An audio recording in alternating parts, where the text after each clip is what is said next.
Salve você, escritor, leitor, amante da literatura! Seja bem-vindo ao canal Apologia das Letras. Eu sou a Mônica Cadorim e hoje eu quero comentar com você sobre como a gente escolhe a ambientação de um romance.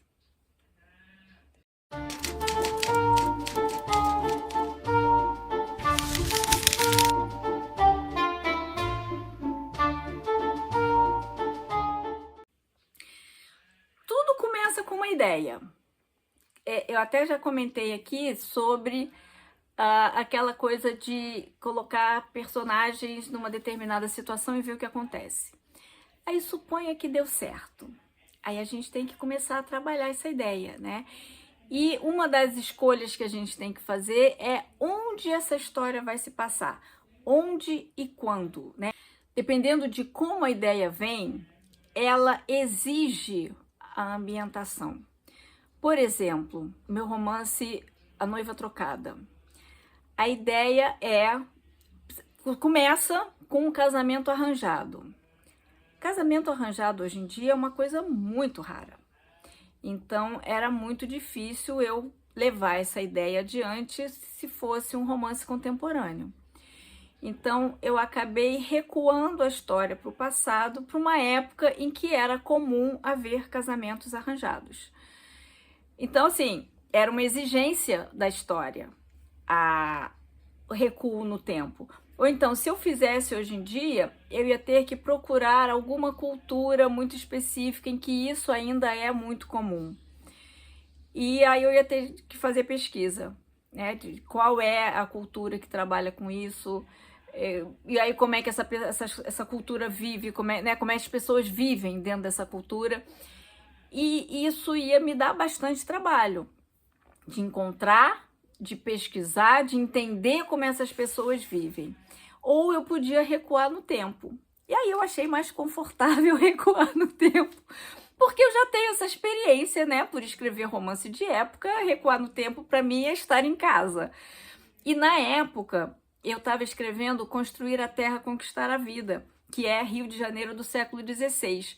Então eu já tinha bastante pesquisa sobre isso, eu já conhecia bem o lugar, né? Tinha mapa da cidade, eu tinha mapa dos acontecimentos da época. E aí eu achei que seria mais fácil eu fazer esse salto no tempo do que deixar a história no presente e ter que fazer um salto cultural. De qualquer forma, saltar para o passado também é um salto cultural, mas enfim. É uma cultura que eu já tenho mais familiaridade. Então, a história exigiu que eu procurasse uma ambientação diferente da minha e eu segui. Eu tive que seguir, eu fui obrigada a seguir porque era uma exigência da trama. Eu não ia conseguir escrever no Rio de Janeiro do século XXI, na época era século XX ainda, porque essa história é do final do século XX. Não ia conseguir escrever Rio de Janeiro século XX, porque a gente hoje em dia não tem mais essa coisa de casamento arranjado, né? Se existe ainda, é uma coisa muito rara. Não ia funcionar pro meu caso. E tem uns outros casos que a história pode acontecer em qualquer época, em qualquer lugar. E aí a gente é que escolhe onde que a gente vai colocar essa história. Aí é mais interessante, né? Porque aí você pode voltar para o passado sem culpa, sem obrigação, você vai porque você quer. Eu vou porque eu quero. Não, e tem os casos que às vezes a história até funciona em qualquer lugar, só que no passado ela fica mais interessante, eu acho. Eu gosto de escrever romance de época, tudo que joga para o passado eu acho mais interessante. Mas tem o caso da história que eu estou escrevendo agora, que é Por Causa de um Quadro, que eu tentei fazer ela nos dias de hoje. Ela começou como uma fábula, né? Uma coisa assim, sem tempo, sem lugar. Um príncipe no reino distante, essas coisas de adolescente, né? E não funcionou, claro, né? E aí, na hora... Mas assim, eu gostava da ideia. Ainda gosto, tanto que eu tô escrevendo. Por gostar da ideia, eu tentei aproveitar essa ideia e mudar a ambientação. No que você muda a ambientação, você tem que mudar, muitas vezes, a caracterização das personagens. Então, eu trouxe a história para os dias de hoje. Recaracterizei todo mundo, reambientei todo mundo, fiz a história, não funcionou. Aí eu deixei de lado. Aí depois eu fui tentar fazer uma recaracterização diferente, né? Vamos tentar manter aqui no Rio de Janeiro, agora século XXI, que é mais simples para mim, né? Não preciso estudar tanto, eu tô aqui.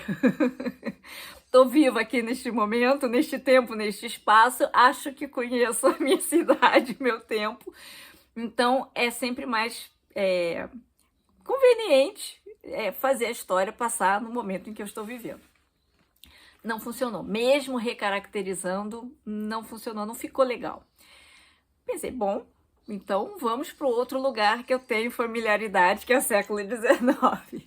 No que eu joguei para o século XIX, a primeira recaracterização que eu fiz também não funcionou, a segunda acho que funcionou, tanto que estou escrevendo, mas ainda não está pronta a história, eu não avaliei, então ainda não sei se realmente funcionou ou se, ao fim e ao cabo, vai ficar suspensa do mesmo jeito. Mas tem essa questão, quando eu escrevi Construir a Terra, Conquistar a Vida, queria escrever sobre o Brasil do século XVI. Então, a ideia já está atrelada a essa necessidade de falar do Brasil do século XVI. A escolha que eu fiz foi trazer a história para o Rio de Janeiro.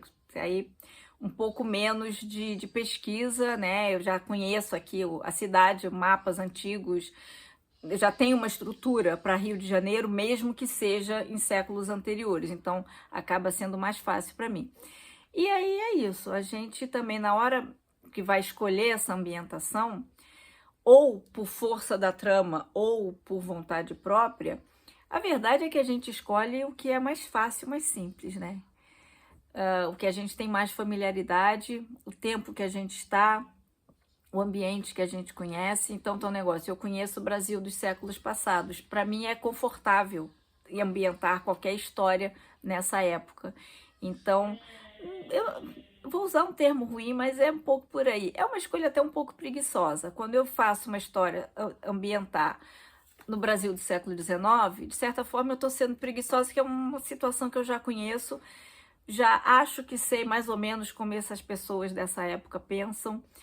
Então, me poupa um pouco de estudo, de entendimento dessa situação, dessa ambientação, né? Que quando a gente vai ambientar a história em qualquer lugar, inclusive nos dias de hoje, a gente tem que estar consciente, mas não é bem o termo, né? A gente tem sempre que pensar como que as pessoas pensam no momento da história, porque não dá para fazer uma história no século XIX e as personagens terem mentalidade do século XX. Fica uma coisa fora de sintonia. Não existe isso. Se as pessoas, na época da escravidão, por exemplo, as pessoas achavam que aquilo era certo. A gente hoje vê que não.